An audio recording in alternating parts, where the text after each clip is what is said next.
morning class. I am Premlata, HOD Social Science. Today we are discussing 10th class history chapter 1st, the rise of nationalism in Europe. In the previous video we have discussed that the role of Frederick Sorry to visualize the nations, and we have discussed after the French Revolution which type of ideology separate among different nations of the world.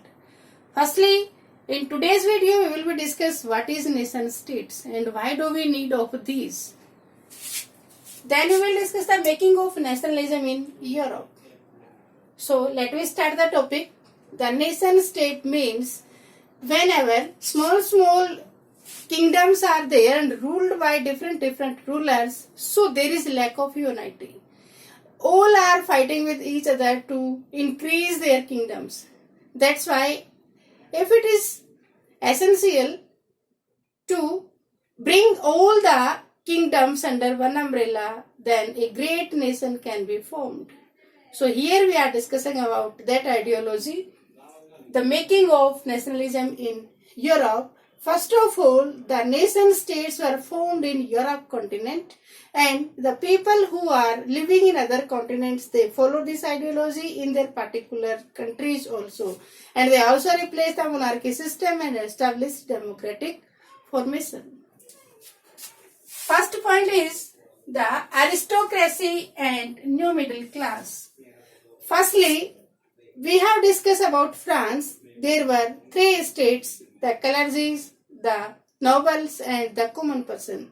Here we are discussing about two groups of society. Aristocracy, there were the nobles or the rich persons. Next one, the new middle class. The educated person, they also playing the important role for the social changes. So those persons who were the aristocracy, they were connected with each other during wedding ceremonies. They were in minorities in against of the middle class person. So aristocracies were less in numbers and peasants were in majority. So they were in favor of they were trying for their own favors and peasants were trying for their benefits. Next one is the liberal nationalism stands for. What the liberals want? First of all, those persons who were in favor of the liberty and equal distribution of resources and equal political rights for all men and women, and against the privatization were known as liberals.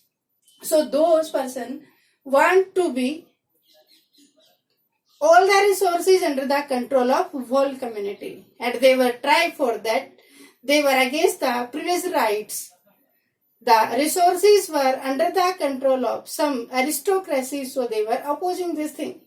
Next one is the new conservatism. New conservatism, that is one system under which sudden change should be there.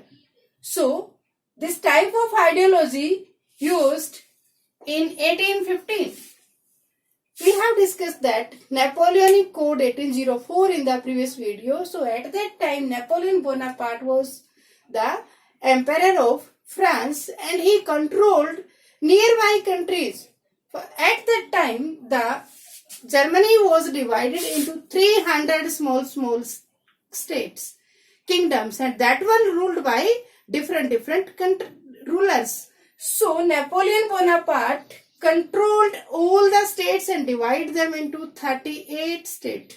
Like that, Italy also ruled by the different countries, Austria and Persia also. So Napoleon Bonaparte controlled all the small kingdoms in his power and changed their system. He adopted so many reforms, so many decimal systems like that, and private properties.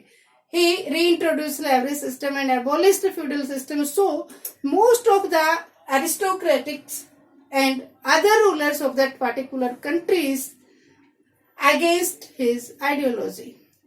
So the people of England, Russia, Austria and Persia, they formed unity and defeat Napoleon Bonaparte at the Battle of Waterloo in 1850. The combined army of all the countries was able to defeat that particular ruler. And after the Battle of Waterloo, one treaty was held that was known as Treaty of Vienna 1815. During that treaty, Duke Metternich, the Chancellor of Austria, hoisted the flag. Next one, the revolutionaries. During that time period, some revolutionaries come forward. They want to change the situation. They want to bring the small states under one umbrella and plays an important role. Those persons who were against that ideology of that particular time, the rules and regulation of the government, these persons were known as revolutionaries. Here we are discussing one personality, Joseph Mazzini. Joseph Mazzini was born in Genoa in 1807. He was the member of secret society Carbonari. Later he established Young Europe and Young Italy. He plays an important role to unify Italy into a great nation. So on the behalf of today's video, you will be write 10 very short questions in your fair notebook and send me pic for checking. Thank you. Have a nice day.